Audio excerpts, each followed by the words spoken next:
So guys, bank of Baroda में security department के अंदर सिक्योरिटी ऑफिसर्स की वैकेंसी निकली है। ठीक है। और ये रेगुलर बेसिस पे यानी परमानेंट वैकेंसी है।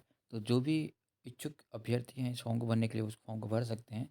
ये फॉर्म 19 तारीख को जनवरी को चालू हो चुका है और इसकी लास्ट डेट है वो 10 फेब को हो जाएगी। तो उससे पहले पहले आप कोशिश कीजिए कि इसको फिल कर लें, क्योंकि जैसे जल्दी आप फिल करेंगे तो आपको जो मन चाहे सेंटर हो सकता है पहले प्रायोरिटी पे, या फिर आपको फॉर्म भरने में लास्ट में साइट में कई बार दिक्कत आती है, तो उससे आप बच सकते हो। इसका जो एडमिट कार्ड ईमेल वगैरह जो एडमिट कार्ड वगैरह होगा वो आपको ईमेल के थ्रू मिल जाएगा। कॉल लेटर वगैरह जो भी होगा ईमेल के थ्रू आपको मिल जाएगा। तो आप ना ईमेल जो आपने भरे उसमें आप इसको रेगुलरली चेक करते रहें कि आपने कौन सा ईमेल इसमें चूज़ किया है। तो मेन जो बात आती है इसके अंदर कि हमारे पास क्राइटेरिया क्या है इसको सॉल्व करने का, कि कैसे आप फॉर्म भरेंगे। तो उसके लिए मिनिमम क्वालिफिकेशन वगैरह क्या चाहिए आपको, वो आपको ध्यान रखनी है।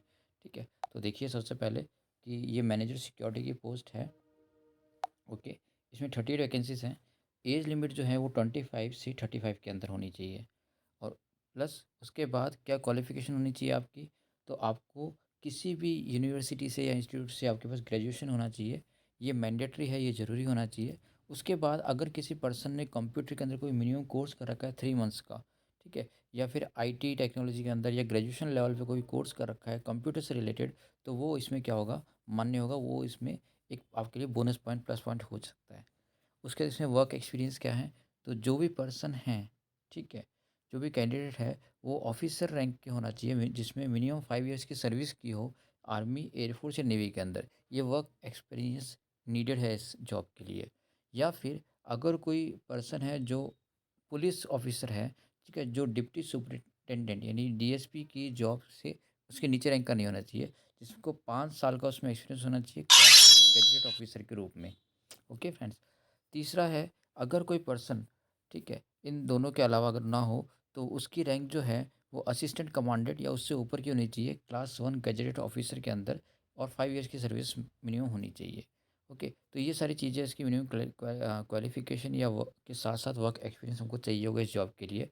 उसके बाद हमको क्या होना चाहिए, इसके अलावा आपको ध्यान देना है कि कोई अगर पैरामिलिट्री अगर सर्विस के अंदर भी अगर काम कर रहा है तो उसके भी कम से कम 5 ईयर का एक्सपीरियंस को कम से कम होना चाहिए इसके अंदर।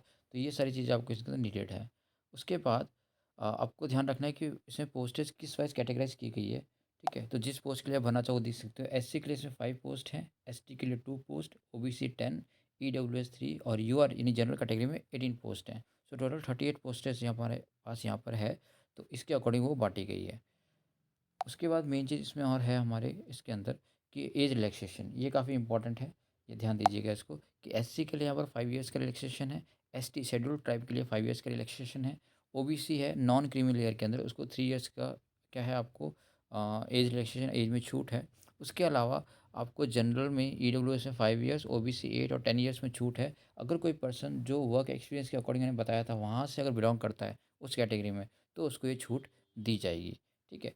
जो कमीशन ऑफिसर्स वगैरह हैं या एसएससी शॉर्ट सर्विस कमीशन के अंदर है तो उनको ये छूट एक्स्ट्रा जो है ये मिल जाएगी, बाकी जो यूजुअल मिलती है उसके अलावा।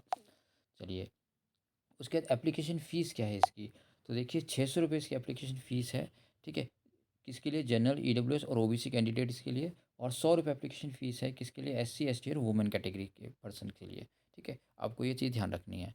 उसके बाद आपको पे ग्रेड, हाँ यहाँ पे इंपॉर्टेंट है थोड़ा सा कि पे ग्रेड क्या है यहाँ पर। तो स्केल ऑफ पे जो है वो यहाँ पर देखिए 48,170 इंटू 1720, इसके इक्विवेलेंट से लेकर ये 49,910 से लेकर 1990 ग्रेड पे, यानी लेवल 1 से लेकर लेवल 10 तक यहाँ पर ये पे ग्रेड जो है वो चेंज होता रहेगा टाइम टू टाइम। इस तरह से रूल हमको चलेगा।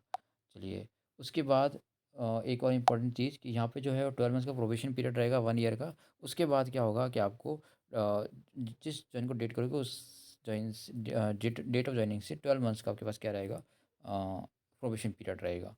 चलिए। ओके। तो ये सारी इंपॉर्टेंट चीज़ें थी इस पोस्ट के लिए। आप चाहें तो इस फॉर्म को आसानी से भर सकते हैं।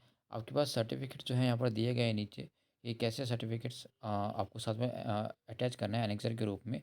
कौन कौन से सर्टिफिकेट लगेंगे, फ़ोटो किस साइज़ के लगेंगे, वो सारे आपको ईमेल पे या फिर फॉर्म भरोगे तो फिल हो जाएगी। वेबसाइट सबको ध्यान रखनी है फॉर्म भरने के लिए कौन सी है, वो है www.bankofbaroda.in/career.stm। इस साइट से आप फॉर्म को आसानी से फिल कर सकते हैं। Thank you guys. Stay tuned for more videos.